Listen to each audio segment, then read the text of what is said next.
Bonjour. Alors à la fin de cette capsule, vous devriez tout savoir sur la transcription. Alors, petit rappel, la transcription, c'est la première étape de l'expression de l'information génétique. C'est la formation d'un ARN messager à partir du gène porté par l'ARN.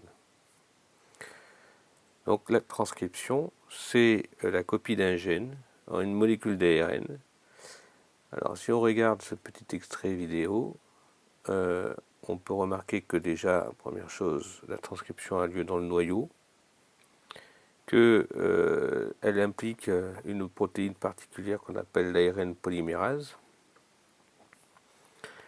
que cet ARN polymérase, manifestement, va se servir d'un des deux brins de l'ADN pour copier le brin complémentaire. Donc la transcription, on peut le voir ici, se fait dans le sens 5', 3'. Si vous notez ici le 3' et ici le 5', forcément ici c'est le 5' et ici c'est le 3' en cours de synthèse. Ça se fait toujours dans le sens antiparallèle, c'est la règle de base, et de façon complémentaire. En face d'un A, il a toujours placé un U, et en face d'un C ou d'un G, il a remplacé un G ou un C. Donc c'est bien complémentaire. Voilà, donc la transcription nécessite un gène. Alors nous en avons déjà parlé dans une précédente capsule. Nous avons dit que le gène était une séquence d'ADN, une portion d'ADN. Si on regarde un peu plus près l'anatomie de ce gène, on peut remarquer qu'il est limité par un +1. Par convention d'écriture, le +1, c'est le début de la transcription. Et on voit que ça termine par un terminateur. Et ce terminateur, c'est le site où s'arrêtera la transcription. On peut dire que le gène est morcelé. En effet, on peut voir des introns et des exons en alternance. Alors, on peut noter sur cette figure la présence d'un promoteur. Ne sont pas notées les séquences régulatrices, mais elles existent. Elles peuvent être en amont ou en aval du gène. Alors, il faut une enzyme. L'enzyme, c'est l'ARN polymérase. Cet ARN polymérase va permettre la synthèse d'un brin d'ARN. Alors, pour fonctionner, cette enzyme va donc avoir besoin d'une matrice. C'est ce qu'on appelle l'ADN matrice, le brin matrice, qu'il va lire dans le sens 3' vers 5', comme on peut le voir. Et ce brin donc matrice, eh bien on peut l'appeler aussi le brin antisens. Et il va servir de support pour la synthèse de l'ARN messager.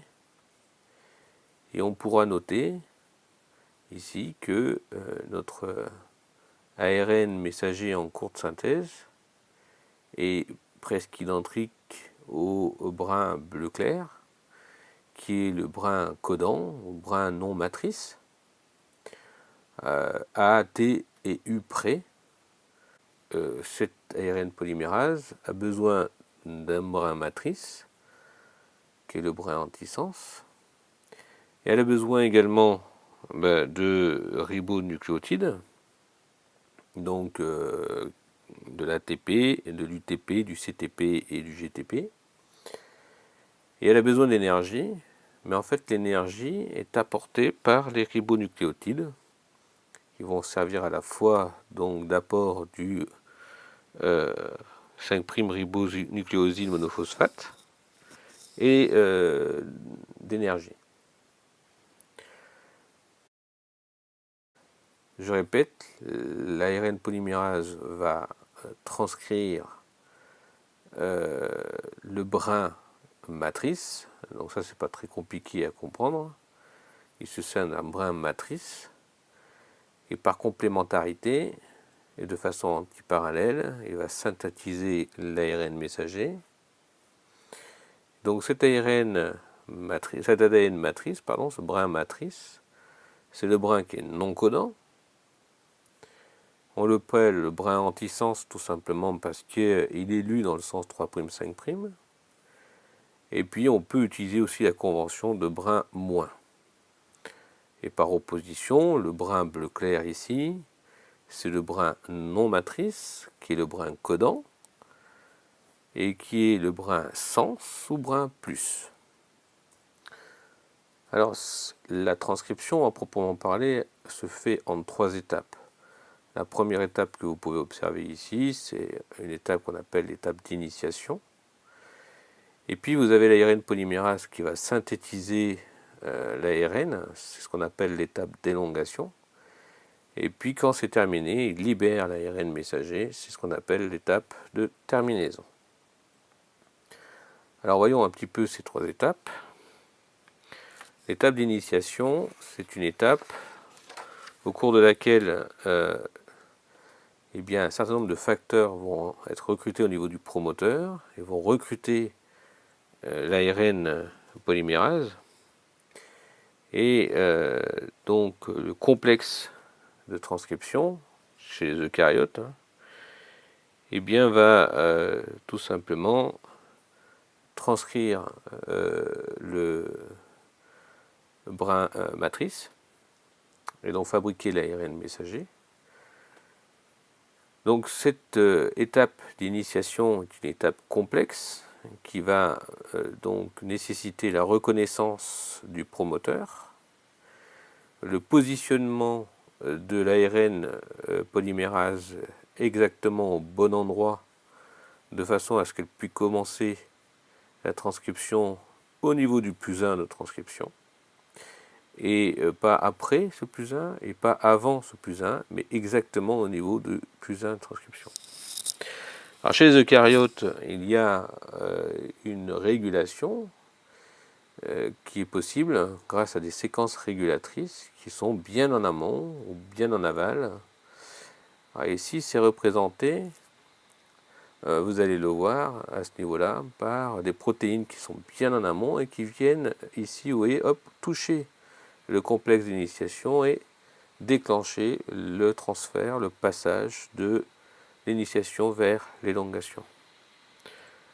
Alors l'élongation, c'est simple, ça consiste en la synthèse d'ARN messager et pré-messager par l'ARN polymérase. Donc elle va progresser le long du brin matrice, progresser dans le sens 3', 5' pour synthétiser de façon antiparallèle notre ARN pré-messager dans le sens 5' vers 3'. Alors au cours de cette élongation, l'ARN polymérase chez les eucaryotes est accompagné de facteurs d'élongation. Voilà. Et puis on passe à la terminaison.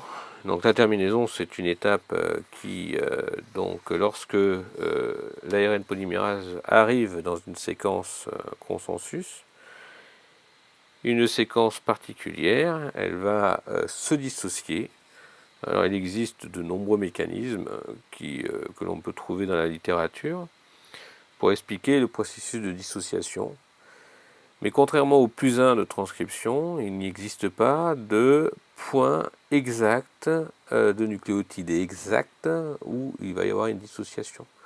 On parle d'une séquence consensus qui signale à l'ARN polymérase de se dissocier et d'arrêter la transcription.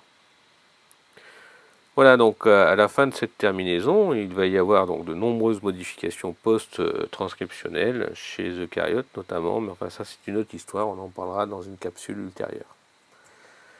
Voilà donc en gros 3 étapes. L'étape d'initiation, positionnement de l'ARN polymérase au niveau du promoteur grâce à des facteurs d'initiation. Et lorsque le moment est approprié, et lorsque tous les facteurs sont et toutes les conditions sont regroupées, il y a début de synthèse de l'ARN messager à partir du brin matrice. Enfin, je parle d'ARN messager, c'est un ARN pré-messager, bien entendu. Ensuite, vous avez l'élongation, c'est la synthèse de notre ARN prémessager. Donc on voit bien ici la polymérase évoluer dans le sens 3' vers 5' et synthétiser de façon antiparallèle et complémentaire l'ARN dans le sens 5' vers 3'. Et puis ensuite vous avez la terminaison, donc séquence consensus qui signale à l'ARN polymérase d'arrêter la synthèse de notre ARN prémessager.